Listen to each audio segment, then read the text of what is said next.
వెతలు తీరును, కృపలు దొరుకును, సాటి లేనిది యేసుని నామం. యేసునామమే మధురం, మదిలో తలచిన ధన్యం. యేసునామమే మధురం. ప్రభువునందు ప్రియమైన దేవుని బిడ్డలారా, నేటి వాక్య ధ్యానము కొరకు ప్రార్థన చేద్దాము. అనుదినము దేవుని వాక్యాన్ని ధ్యానించటం దీవెన, ఆధ్యాత్మిక బలము, దేవుని కృపను గుర్తించు సాధనం. కావున మీరు భాగ్యవంతులు, నేను మరీ భాగ్యవంతుణ్ణి అని భావిస్తున్నారు. ప్రార్థన చేద్దాం. తల వంచండి. మమ్మలను మిక్కిలిగా ప్రేమిస్తూ అన్న మా ప్రియ పరలోకపు తండ్రి, మీ పరిశుద్ధ ఘన నామమునకు వందనములు, స్తోత్రములు చెల్లిస్తున్నాము. నేటి వాక్యము మా జీవితాలలో మమ్మను స్థిరపరుచున్నట్లు, విశ్వాసమును బలపరుచున్నట్లు చేయము. ఈ గొప్ప ధన్యత మాకిచ్చినందుకు కృతజ్ఞతలు అర్పిస్తున్నాము. దినదినము మీ సారూప్యానికి మారటానికి, మీ హృదయానుసారులుగా మారటానికి మాకందరికీ కృపనిమ్మని అడుగుతున్నాము. వాక్యము వింటున్న ప్రతి ఒక్క వ్యక్తి హృదయంలో కార్యము జరిగించండి, రూపాంతరపరచండి, అంతఃకరణ విశాలపరచండి. విధేయులగుటకు కృపనివ్వండి.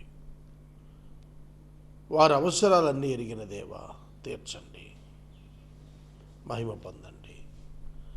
మీరెవరో వారికి ప్రత్యక్షత అనుగ్రహించండి. యేసు దివ్య నామమున అడుగుచున్నాం తండ్రి, ఆమేన్. ప్రియమైన దేవుని బిడ్డలారా, దయచేసి మీ పరిశుద్ధ బైబిల్ గ్రంథాన్ని తెరవండి. ఫిలిప్పీ పత్రిక 2వ అధ్యాయము 12వ వచనము. కాగా నా ప్రియులారా, మీరెల్లప్పుడూ విధేయులై ఉన్న ప్రకారము నా ఎదుట ఉన్నప్పుడు మాత్రమే కాక మరి ఎక్కువగా నేను మీతో లేని ఈ కాలమందును భయముతోనూ వణుకుతోనూ మీ సొంత రక్షణను కొనసాగించుకొనుడి. రక్షణ కొనసాగింపు. Therefore, my beloved, as you have always obeyed, so now, not only as in my presence, but much more in my absence, work out your own salvation with fear and trembling.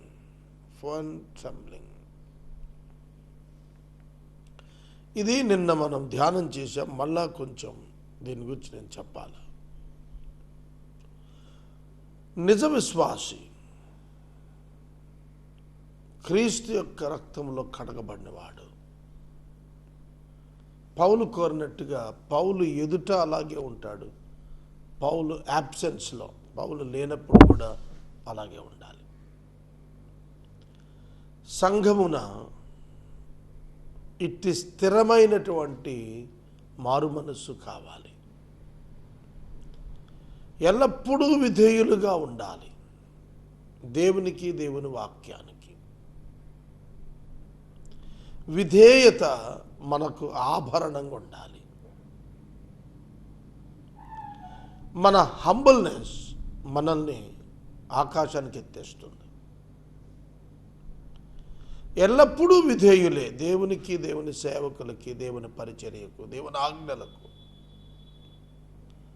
నేనున్నప్పుడే కాదు, నేను లేనప్పుడు కూడాను. మనం పాఠశాలను గురించి ఒక ఉదాహరణ మీకు జ్ఞాపకంలో ఉంచాలని చూస్తున్నాను. పాఠశాలకు వెళితే టీచర్ ఉన్న క్లాస్, టీచర్ లేని క్లాస్ రూమ్. టీచర్ ఉన్నప్పుడు చక్కగా మౌనంగా నోటి మీద వేలేసుకొని పిల్లలు ఉన్నారా ఈ తరగతిలో అన్నట్టుకుంటారు. టీచర్ బయటకు రాగానే గణగణ మాట్లాడుతుంటారు పిల్లలు. కానీ కొన్ని పాఠశాలలో చూడండి, టీచర్ ఉన్నా క్లాస్ రూమ్లో, టీచర్ లేకపోయినా ఒకటే నిశ్శబ్దం. అది నిజమైన క్రమశిక్షణ. కాబట్టి దేవుని పిల్లలు సేవకుడు ఉన్నప్పుడు ఎదురు ఒకలాగా, సేవకుడు లేనప్పుడు మరొకలాగా. అది నిజ విశ్వాస లక్షణం కాదు. దేవుడు మనల్ని చూస్తున్నాడు అని మనం దేవునికి విధేయులం కావాలి. చూడండి, కొన్ని సిగ్నల్స్ దగ్గర ట్రాఫిక్ పోలీసు లేనప్పుడు సిగ్నల్ని వైలేట్ చేసి వెళ్ళిపోతూ ఉంటారు. అమెరికా దేశంలో పోలీస్ మ్యాన్ ఉండడు సిగ్నల్ దగ్గర. సిగ్నల్ పెట్టిందే పోలీస్ మ్యాన్ లేకుండా చూడటానికి. అవునా కాదా? సిగ్నల్స్ ఎంత ఖర్చుతో ఎస్టాబ్లిష్ చేస్తారండి, మళ్ళీ అక్కడ నలుగురు పోలీసులు ఎందుకు? కొంచెం ఆలోచించండి. అసలుకే మనకు ట్రాఫిక్కి మెన్ తక్కువ ఉన్నారు కంట్రోల్ చేయటానికి. 9 to 9 మళ్ళా సిగ్నల్స్ ఆపరేషన్ ఉండదు రాత్రిపూట. సో ఇష్టం వచ్చినట్లు వెళ్ళిపోతుంటారు. అందుకు యాక్సిడెంట్స్, అందుకు ఇన్సెక్యూరిటీ ఫీలింగ్ ఆన్ రోడ్స్. అర్థమవుతుందా? ఒక కానిస్టేబుల్ లేనప్పుడు, ఉన్నప్పుడు, ఏకరీతిగా వెళ్ళినప్పుడే ట్రాఫిక్ అది కరెక్ట్. ఎవడి కాడికి భయం ఉండాలి కదా, నాకు ప్రమాదం జరగచ్చు, లేదా ఎదటవాడికి నా వల్ల ప్రమాదం జరగచ్చు, ఆస్తి నష్టం జరగచ్చు, కుటుంబాలు నష్టపోతాయి. ఈ భావన ఉంటే సిగ్నల్ జంప్ ఎందుకు ఉంటుంది, లైన్ జంప్ ఎందుకు ఉంటుంది? ఆలోచించాలి. తర్వాత నేను ఇజ్రాయెల్ దేశం వెళ్ళినప్పుడు చూశాను, no overtaking.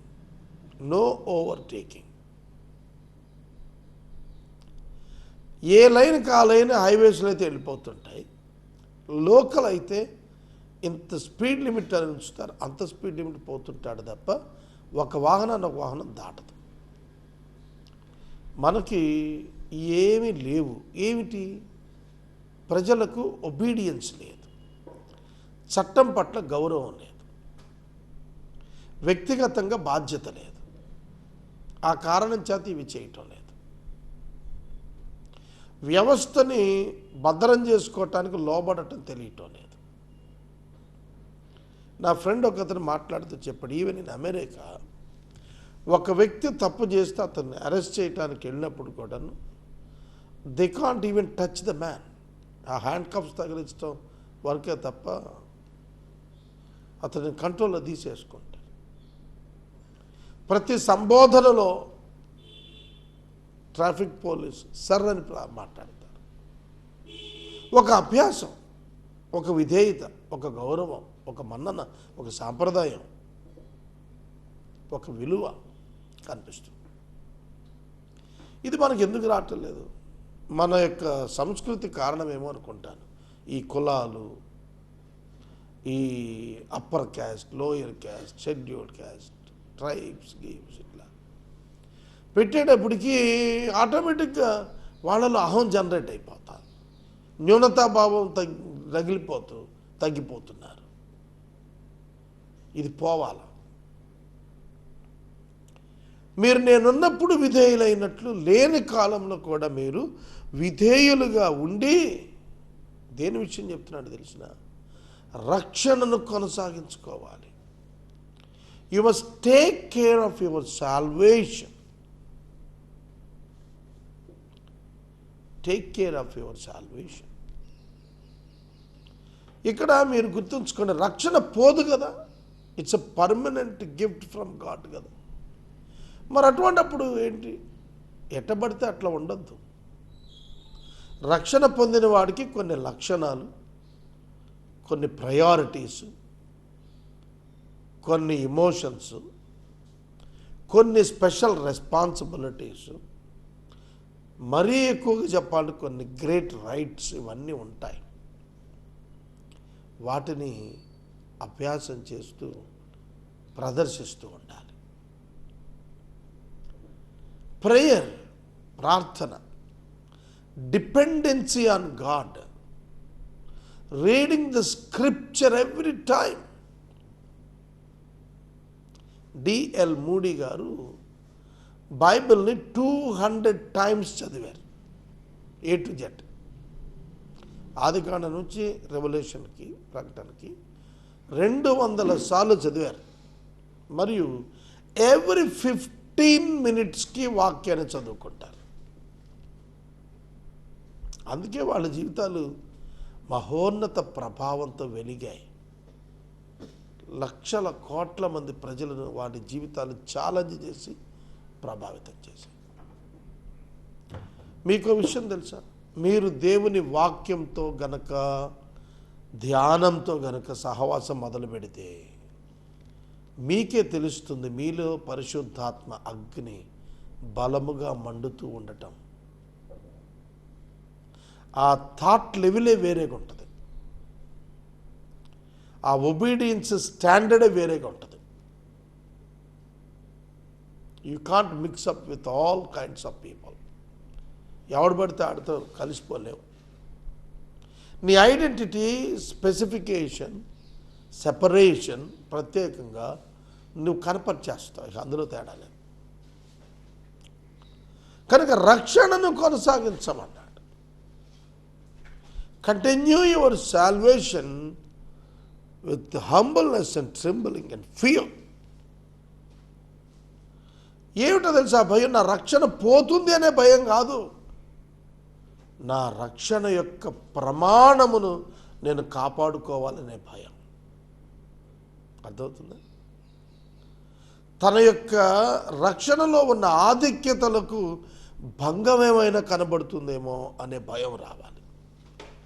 I'm a saved soul, how can I do this? మీకు మాట చెప్పిన, యోసేపు పొతేఫరు భార్య దగ్గర చెప్పిన మాటలు జ్ఞాపకం చేస్తాం. వ్యభిచరిస్తే రక్షణ పోతుంది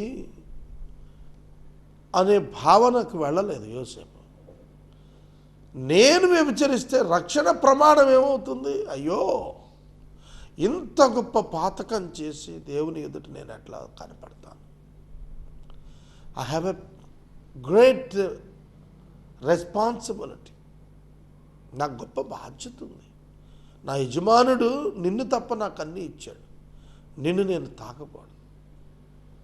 it's the spiritual standard of a believer, righteous man, holy man.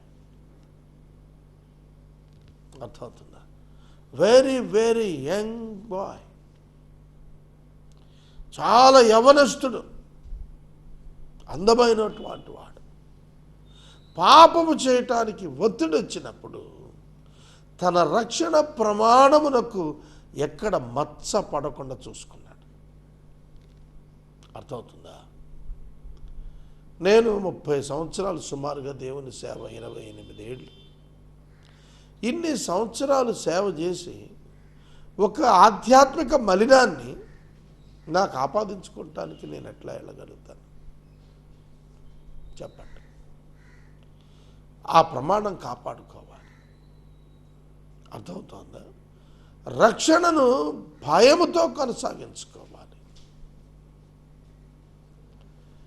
రక్షణను భయముతో కొనసాగించుకోవాలి, వణుకుతో కొనసాగించుకోవాలి. దాని యొక్క ప్రాధాన్యత ఎంత ఘనమైనదో గుర్తిరిగి దాని ప్రకారం బ్రతకటానికి భయపడుతూ జీవించాలి నిత్యం.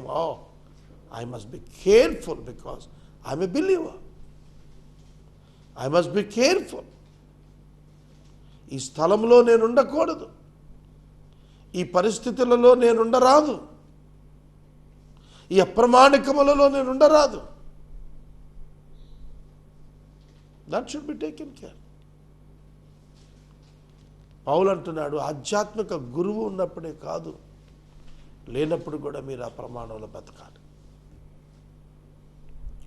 సహోదరుడా, సహోదరు, దేవుని యొక్క వాక్యము, దేవుని యొక్క విలువలలో, దేవుని యొక్క ప్రమాణాలలో దేవుని గుణలక్షణాల ప్రదర్శనలో మనం జాగ్రత్తగా ఎదగాలని కోరుతాను. ఎందుకు కొనసాగించాలంటే మీరు మీ పట్ల దేవుని ప్రణాళిక ఉన్నది. God has a bigger plan for you. దేవునికి నీ పట్ల గొప్ప ప్లాన్ ఉంది, అందుకు కొనసాగించాలి. మీకు విషయం చెప్పనా, గదిలో తలుపేసుకొని ఉపవాసం ఉండి ప్రార్థన చేస్తున్నప్పుడుండే ఆ ఆనందం, ఆ శక్తి భావన, అది పెద్ద ప్రాధాన్యం కాదు నా దృష్టిలో. సమాజంలోకి వచ్చి తిరుగాడుతూ ఉండగా నువ్వు కాపాడుకునే ఆ గొప్ప భావన, ఆ పరిశుద్ధత ఉంది, అది చాలా గొప్ప. 4 గోడల మధ్య అందరూ పరిశుద్ధులేనండి. వెలుపటికి రా, సమాజంలో కనపరచు ఆ ప్రమాణం ఏమిటో, ఆ గొప్పతనం ఏమిటో. ప్రతి వాళ్ళు చేస్తారు, గదిలో ఉండి ప్రార్థన చేసి నేను భక్తుని అనుకుంటున్నావా? సమాజంలోకి వచ్చి ఈ టెంప్టేషన్స్ని ఓవర్కమ్ చేసి అప్పుడు చెప్పాలి ధైర్యం అంటే ఏంటో, సాహసం అంటే ఏంటో. ఒక సింహంతో పోరాడి ధైర్యం అంటే ఏంటో, సాహసం అంటే ఏంటో, తెగువ అంటే ఏంటో, పోరాటం అంటే ఏంటో, శక్తి సామర్థ్యాలు ఏమిటో, ప్రతాపం ఏంటో అప్పుడు చెప్పాలి. అంతేగాని ఊరికే ఎక్సర్సైజ్ చేసి జబ్బలు తలుచుకొని గొప్ప అంటే కాదు. ఒక విశ్వాసం లోకంలో బ్రతికి చూపించాలి. గదిలో కూర్చొని చప్పట్లు కొట్టుకుంటూ చేతులెత్తి ఆరాధన చేసుకుని ఇక్కడ నేను గొప్ప అనుకో. ఇవాళ నేను మనవి చేస్తున్నాను, మీరు దేవుని పిల్లలు, దేవుని కుమారులు. You belongs to God. You are the children of God. The world is expecting so much from you. లోకం చాలా ఎదురు చూస్తోంది దేవుని కుమారుల ప్రత్యక్షత కోసం. ఎందుకంటే మీరు ఇచ్చేయించుటకును కార్యసిద్ధి కలుగజేసుకొనుటకును. For it is God who works in you both to will and to work for his good pleasure. Both to will and to work for his good pleasure. మీలో కార్యసిద్ధి కలుగు చేయటానికి, తన దయా సంకల్పం నెరవేరటానికి, మీలో ఇచ్చేయించుటకు, కార్యసిద్ధి కలుగు చేసుకోవటానికి ఆయనే మూల కారణం అవుతాడు. అందుకు రక్షణలో కొనసాగాలి. God uses the prepared believers. The God uses the prepared believers. సిద్ధపాటు కలిగిన విశ్వాసులనే దేవుడు వాడుకుంటాడు, ఎవరిని పడతాను కాదు. And God said to Moses to prepare to meet your people. సిద్ధం చేసుకో. యుద్ధానికి సిద్ధం కావాలి. ఆధ్యాత్మిక పోరాటానికి విశ్వాస సిద్ధం కావాలి. To will and to work. అంతరంగములో బాహ్యములో నీవు నీ అంతరంగములో నీ బాహ్యములో దేవుని శక్తి దయాపూర్వక సంకల్పంతో కార్యములు ఇచ్చేయించి కార్యసిద్ధి చూడటానికి నీలో కార్యసిద్ధి కలిగించేవాడు నీ దేవుడే. You are zero but your God is everything. Your God is everything. You are zero, nothing. My friend, స్నేహితుడా, దేవుని కార్యాలు నీ ద్వారా జరగటానికి దేవుడు చేస్తాడు, నువ్వు కాదు. నీ ఇచ్చ, నీ కార్యసిద్ధి దేవుని బాధ్యత. కార్యసిద్ధి కొరకైన ఇచ్చేయించడం దేవుని బాధ్యత, దేవుడు తీసుకున్నాడు. God's ultimate plan for you. God's ultimate plan for you. దేవునికి అద్భుతమైనటువంటి గొప్ప ప్రణాళిక నీ పట్ల ఉన్నది. అది నెరవేర్చడం ఆయన బాధ్యత. అదే యోసేపు విషయంలో కీర్తన గ్రంథంలో చెప్పాడు. అది నెరవేరు వరకు యెహోవా వాక్కు అతనిని పరిశోధించుచూ ఉండెను. అతనిని పరిశోధించుచూ ఉండెను. గుర్తుపెట్టుకోండి. దేవుడు యోసేపును తాను అనుకున్న స్థాయికి తీసుకెళ్లే వరకు పరిశోధించాడు, పరీక్షించాడు. మనల్ని కూడా అంతే. దేవుడు ఏ స్థాయికి వాడుకోవాలనుకుంటున్నాడు? మీరు ఆయన యొక్క అనుసంధానంలో, ఆయన సహవాసంలో, ఆయన ధ్యానంలో మీరు వృద్ధి చెందే కొలది మీకు అనేక నూతన సంగతులు తెలుస్తూ ఉంటాయి. దేవుని ప్రమాణంలోని ఔన్నత్యం తెలుస్తుంది, అర్థమవుతుంది. అయ్యో నేను ఎట్లా చేయగలుగుతాను దేవునికి వ్యతిరేకంగా పనులు, అది మనకు రావాలి. మనం రక్షణను కొనసాగించుకోవాలి. We should not neglect our position in Christ. క్రీస్తులో మనకున్న స్థానము రక్షణ, దాన్ని మనం కొనసాగించుకోవాలి, నిర్లక్ష్యం చేయకూడదు. నువ్వు నిత్యము ప్రార్థన విజ్ఞాపనల చేత, ధ్యానము చేత దేవుని యొక్క అద్భుతమైన గుణ లక్షణాల ప్రదర్శన చేత నిన్ను నీవు అభ్యాసం సిద్ధం చేసుకుంటున్నప్పుడు నీ ద్వారా దేవునికి మహిమ వస్తుంది. మీరు మూర్ఖ వక్ర జనము మధ్య నిరపరాధులు, నిష్కలంకులు, అనింద్యులనైన దేవుని కుమారులుగా ఉండునట్లు సనుగులను సంశయములను మాని సమస్త కార్యాలు చేసేయండి. ఏం మానాలట, ఎలా ఉండాలట చూడండి. మూర్ఖమైన వక్ర జనము మధ్య ఉన్నాం మనం. మూర్ఖులకు ఈ తరము వారికి వేరవమన్నాడు. మూర్ఖులైన వక్ర జనం, వంకర జనం, వంకర జనం అండి. వంకర జనం కాకపోతే ఇవాళ పొలిటికల్ పార్టీస్ ఎలక్షన్స్లో డబ్బు పంచుతుంటే తీసుకుంటున్నారు అని అంటే వంకర జనం కాకపోతే ఏంటండి? నాకు 50 ఏళ్ళు, సుమారు 6 ఎలక్షన్స్ చూశాను నేను. ఎంతోమంది డబ్బు ప్రలోభ పెట్టారు. We never took. ఎప్పుడు తీసుకోలేదు, తీసుకోం కూడా. ఒక చర్చిని గురించి నాకు ఒక విశ్వాసి ఫోన్ చేశాడు, ఒక గ్రామం నుండి. అయ్యా, మా చర్చిలో 200 ఓట్స్ ఉన్నవి, మా నాయకులు ఇచ్చారు. 200 ఓట్స్ ఒక బిల్ మక్తగా మేము ఇస్తే కనుక మా చర్చ్కి ఇంత అమౌంట్ ఇస్తా అన్నారు. Our pastor proposed this, shall I take on my name అన్నాడు. మా సంఘ కాపరి ఇంత అమౌంట్ పొలిటికల్ పీపుల్ ఇస్తా అన్నారు కనుక వాళ్ళకి ఈసారి ఎలక్షన్లో ఓటేసేద్దాం, ఇంత డబ్బు ఇస్తా అన్నారు, సంఘానికి వాడుకుందామని అడిగారు. నేను చేయించాను అడిగారు. నేను చెప్పాను, నువ్వు స్ట్రైట్గా పాస్టర్ దగ్గరికి వెళ్ళి చెయ్యొద్దని చెప్పమన్నాను. అర్థమవుతుందా? ఆ తర్వాత ఆ పాస్టర్ గారు నా మీద గుర్రుగున్నాడు చాలా సంవత్సరాలు, పర్వాలేదు. వక్రజనము, వక్రజనము, వక్రజనము, వక్రజనం అంటే అదే. ఎన్నిసార్లు చెప్పినా కూడా ఏమీ బాధ్యత లేకపోవటం, శ్రద్ధ తీసుకోకపోవటం, ఆజ్ఞను జారీ చేసిన ఆజ్ఞను పట్టించుకోకపోవటం, మన భద్రత ఎదుటివారి భద్రతని గాలి కుదిలేసేట్టు, రెస్పాన్సిబిలిటీస్ అన్నీ కూడా పక్కా పెట్టేసేట్టు.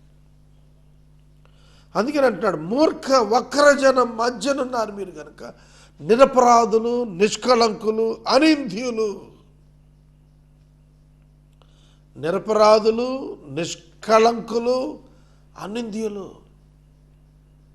కళంకము లేని వారుగా బతకాలి, అపరాధము లేని వారుగా జీవించాలి, మరియు నిందించబడుటకు ఆస్పదం లేకుండా చేసుకోవాలి. అనింద్య, ఈ 3 కూడా ప్రభు మనలో కోరుతున్నాడు. ఆదికాండం 17లో అబ్రహామా, అబ్రహామా, నేను సర్వశక్తి గల దేవుడును, నీవు నా ఎదుట నిందారహితుడుగా నడుచుకో బాబు అని చెప్పాడు. దేవుని బిడ్డలు నింద పడేటట్టుగా బ్రతుకు మోల్డ్ చేసుకోకూడదు. నిందించబడుట కూడా ఆస్పదం లేకుండా జీవించాలి. కనుక అనింద్యులుగా అంటే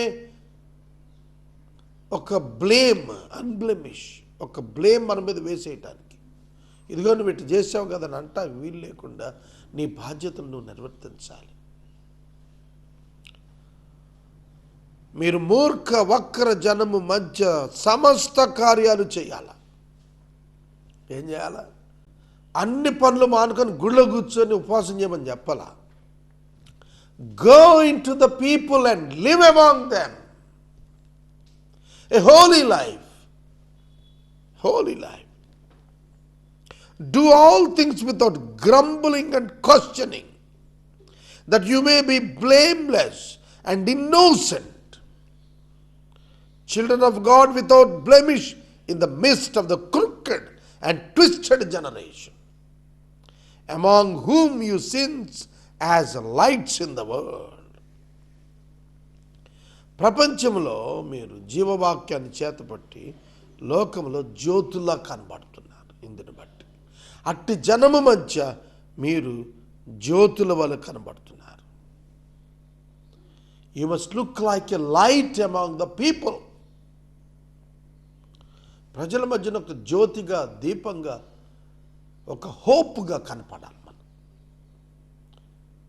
ఒక హోప్గా కనపడాలి. ఒక ప్రాబ్లంలో ఉన్నవాడు ఒక హోప్గా నేను ఫీల్ అవ్వాలి. అరే పలానా వారి దగ్గరికి వెళ్తే నా ప్రాబ్లం క్లీన్ అవుతుంది, ఒక సొల్యూషన్ దొరుకుతుంది అనే భావన చెడ్డవారిలో కూడా వచ్చేట్టుగా నువ్వు జీవించాలి. నువ్వు చాలా చేయాల్సింది ఉందండి లోకంలో. ఊరికే మార్నింగ్ లేచాం రాత్రి పడుకున్నాం వద్దండి. ఈ లైఫ్ వద్దు. Let's live a glorious leading life on earth every day as the child of God, as the son of God. దేవుని బిడ్డగా ఒక మహోన్నత బ్రతుకు ప్రతిదినం బ్రతుకుదాం. అట్టి కృప దేవుని వాడ. నేను మరలా రేపటి దినం 14వ వచనం మళ్ళీ మొదలుపెట్టి చెప్తాను. ప్రార్థన. మమ్మల్ని మిక్కిలిగా ప్రేమిస్తున్న తండ్రి వందనాలు, స్తోత్రాలు. వాక్యము విన్న బిడ్డలను దీవించి ఆశీర్వదించండి. వారు అనింద్యులుగా, నిష్కపటులుగా, నిరపరాధులుగా జీవించటకు సహాయం చేయండి. ప్రతి కార్యము మీరే నెరవేర్చి మహిమ పొందండి. యేసు నామమున అడుగుచున్నాము తండ్రి, ఆమేన్. తండ్రి అయిన దేవుని ప్రేమ, కుమారుడి యేసయ్య కృప, పరిశుద్ధాత్మ దేవుని యొక్క అన్యోన్య సహవాసం సదాకాలం మనకు తోడై ఉండును గాక. ఆమేన్.